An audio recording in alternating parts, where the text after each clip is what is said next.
Hello students, आज हम करेंगे फ्रांस की क्रांति के समय यूरोप, यानी कि 1789 में यूरोप जो है वो अनेक छोटे छोटे और बड़े बड़े साम्राज्यों में विभाजित था। तो मैप में कर लेते हैं। अगर आपको मैप देखना नहीं आता है तो सबसे पहले आप इंडिया देख लेना। इंडिया कहाँ है, इंडिया का नक्शा तो आपको पता होगा। जैसे कि ये इंडिया है, ठीक है। इंडिया वाला जो महाद्वीप है वो एशिया महाद्वीप है। और उसके बाद एशिया के बिल्कुल लेफ़्ट साइड जो है यूरोप महाद्वीप है, यानी कि जिसमें बिल्कुल छोटे छोटे देश मिलेंगे आपको, वो वाला जो है यूरोप महाद्वीप होगा, ठीक है। तो फ्रांस की क्रांति के समय कर लेते हैं कि यूरोप में कौन कौन से महत्वपूर्ण या छोटे छोटे साम्राज्य थे। तो सबसे पहले यूरोप के लेफ़्ट साइड चलते हैं। यहाँ बिल्कुल छोटा सा साम्राज्य बना हुआ है, सॉरी। यहाँ ये जो है ये पुर्तगाल है। इसकी राजधानी लिस्बन है। उसके बाद पुर्तगाल के बाद ये जो है ये स्पेन है। मैड्रिड इसकी राजधानी है। ये फ्रांस है। फ्रांस की राजधानी पेरिस है। फ्रांस के बिल्कुल ऊपर जो है ये वाला, ये इंग्लैंड है।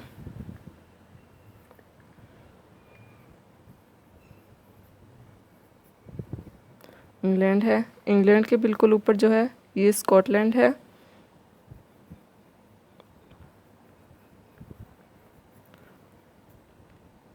इनके लेफ़्ट साइड जो है इंग्लैंड और स्कॉटलैंड के, ये आयरलैंड है, ठीक है।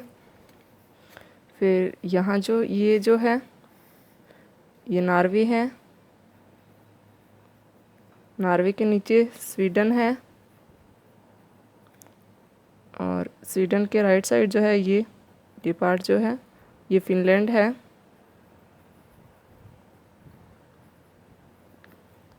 फिनलैंड के यहाँ जो ये सागर है ये श्वेत सागर है, ठीक है। फिनलैंड के नीचे यहाँ ये रूस है। और फिर यहाँ रूस के राइट साइड चलते हैं। ये अपने प्रदेश हो गए थे, ये साम्राज्य हो गए थे। तो जब फ्रांस की क्रांति हुई थी तो यहाँ दो सबसे महत्वपूर्ण साम्राज्य थे, बड़े और शक्तिशाली साम्राज्य थे, ऑस्ट्रिया और प्रसा, ठीक है। तो पहले ऑस्ट्रिया का कर लेते हैं।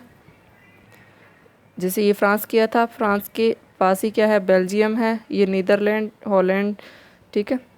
नीदरलैंड को ही हॉलैंड कहते हैं। ये डेनमार्क है और इसके नीचे ये जर्मनी है। जर्मनी के नीचे स्विट्ज़रलैंड और ऑस्ट्रिया है, ये वर्तमान का ऑस्ट्रिया है, ठीक है। और इसके नीचे इटली है। तो लेकिन उस टाइम जब फ्रांस की क्रांति हुई थी ऑस्ट्रिया का साम्राज्य काफ़ी विस्तृत था। तो इसकी बाउंड्री कर लेते हैं। यहाँ से लगना आपको स्विट्ज़रलैंड का जो क्षेत्र है वो आप छोड़ देना। यहाँ से स्टार्ट होते हुए यहाँ ये काला सागर है बिल्कुल इसके इस साइड, ठीक है।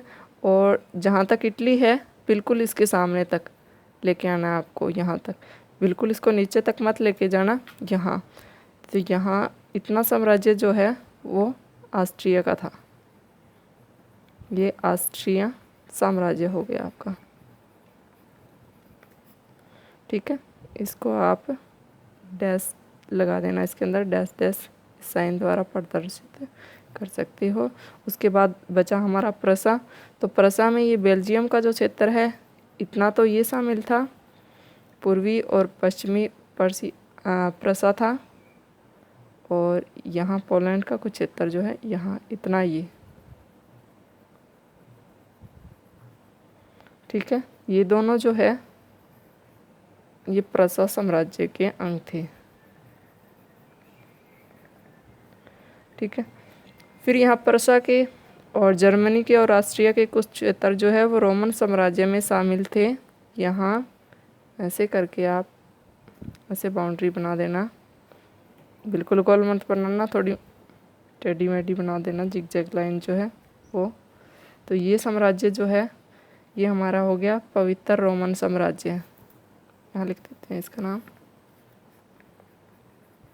पवित्र रोमन साम्राज्य। ठीक है, ये हो गया। प्रसा के इस साइड जो है राइट साइड ये पोलैंड है यहाँ, और ये ऑस्ट्रिया के बिल्कुल right side sorry left side जो है ये इटली है यहाँ। ठीक है, इटली भी उस टाइम जो है 2-3 छोटे छोटे साम्राज्यों में विभाजित था, तो इसके बिल्कुल बीच में है। अगर सारे ध्यान नहीं रहते हैं तो आप यहाँ एक बना देना, बिल्कुल बीच में बनाना है आपको इटली के। यहाँ जो है पोप साम्राज्य है, पोप साम्राज्य। ठीक है, और फिर ये द्वीप आ जाते हैं। ये क्या है, क्रोसी, ये जो है कोर्सिका सॉरी द्वीप है। उसके नीचे ये जो है सार्डिनिया द्वीप है, और ये सिसिली है। ठीक है, यहाँ भी छोटे छोटे साम्राज्य स्थापित थे। और उसके बाद ये इतना सारा तो हो गया, यूरोप का को बता ही दिया है। इतने सारे जो थे छोटे और बड़े साम्राज्य उस टाइम फ्रांस की क्रांति के टाइम जो है यूरोप में स्थापित थे। ठीक है, उसके बाद इतना करने के बाद पूरा मैप आप कवर कर लेना। तो इसके लिए यहाँ से आप यहाँ से स्टार्ट करना। ये जो है ये उत्तरी जो महासागर है। ठीक है, फिर इसके नीचे यहाँ प्रशांत महासागर है। ये यहाँ कुछ देश भरना चाहो तो भर सकते हो। ये चीन है, ये भारत है, और भारत के बिल्कुल नीचे हिंद महासागर है। ये ऑस्ट्रेलिया है, ऑस्ट्रेलिया महाद्वीप हो गया। उसके बाद ये अंटार्कटिका महाद्वीप है। अंटार्कटिका के बिल्कुल ऊपर यहाँ जो है दक्षिणी महासागर है। ये अटलांटिक महासागर है, यहाँ उत्तरी अटलांटिक महासागर हो गया। ये दक्षिणी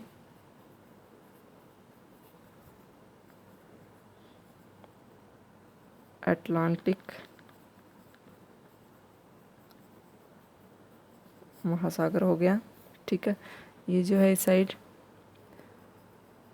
ये दक्षिणी अमेरिका है।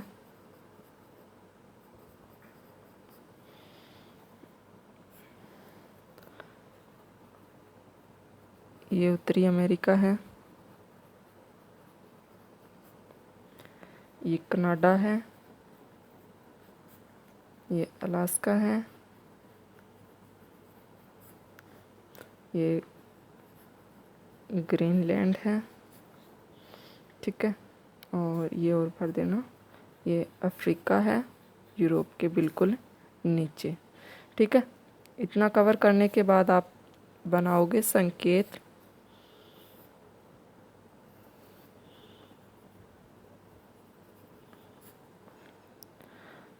संकेत में सबसे पहले हम दिखाते हैं ये जो साम्राज्य है ये ऑस्ट्रिया का साम्राज्य।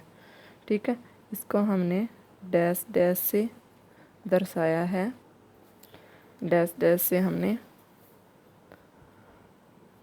ऑस्ट्रिया का साम्राज्य जो है दिखाया है। ठीक है, फिर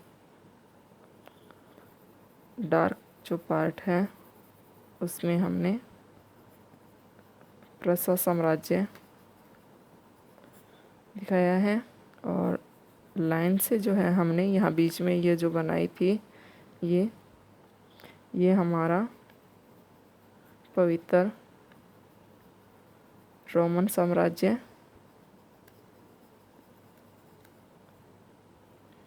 ठीक है,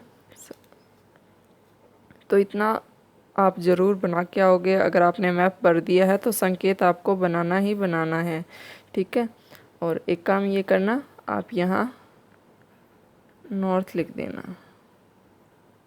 ताकि देखने वाले को पता चले कि आपको मैप जो है वो अच्छे से देखना आता है नॉर्थ साइड से। ठीक है, तो इतना आपको करना है। तो एक बार फिर से रिवाइज कर लेते हैं कि यूरोप में कौन कौन से महत्वपूर्ण साम्राज्य थे उस टाइम, छोटे और बड़े। तो सबसे पहले पुर्तगाल, उसके बाद स्पेन, स्पेन के बाद फ्रांस, फ्रांस के बिल्कुल ऊपर इंग्लैंड, इंग्लैंड के बाद आयरलैंड, आयरलैंड के साइड स्कॉटलैंड। ठीक है, उसके बाद यहाँ नॉर्वे, ये स्वीडन, फिनलैंड, और यहाँ जो है ये पवित्र रोमन साम्राज्य है। यहाँ जो छाया पार्ट दिखाया हमने, डार्क जो पार्ट है ये, और ये प्रसा साम्राज्य के भाग थे। और यहाँ ये जो बाउंड्री बनाई है और इतना जो क्षेत्र है ये ऑस्ट्रिया साम्राज्य है। और यहाँ इसके नीचे फिर इटली आ जाता है, और कोर्सिका, सार्डिनिया और सिसिली ये द्वीप आ जाते हैं। और ये जो है यहाँ ये भूमध्य सागर है। ठीक है, और ये जो है ये हमारा काला सागर है, जगह है तो आप यहाँ लिख सकते हो। ठीक है, तो इतना आपको भरना ही भरना है। उसके बाद पूरा मैप आप थोड़ा सा कवर कर लेना, उसके बाद संकेत बनाना। तो इसको आपको 3-4 बार इसकी प्रैक्टिस ज़रूर करनी है ताकि आपको अच्छे से भरना आ जाए।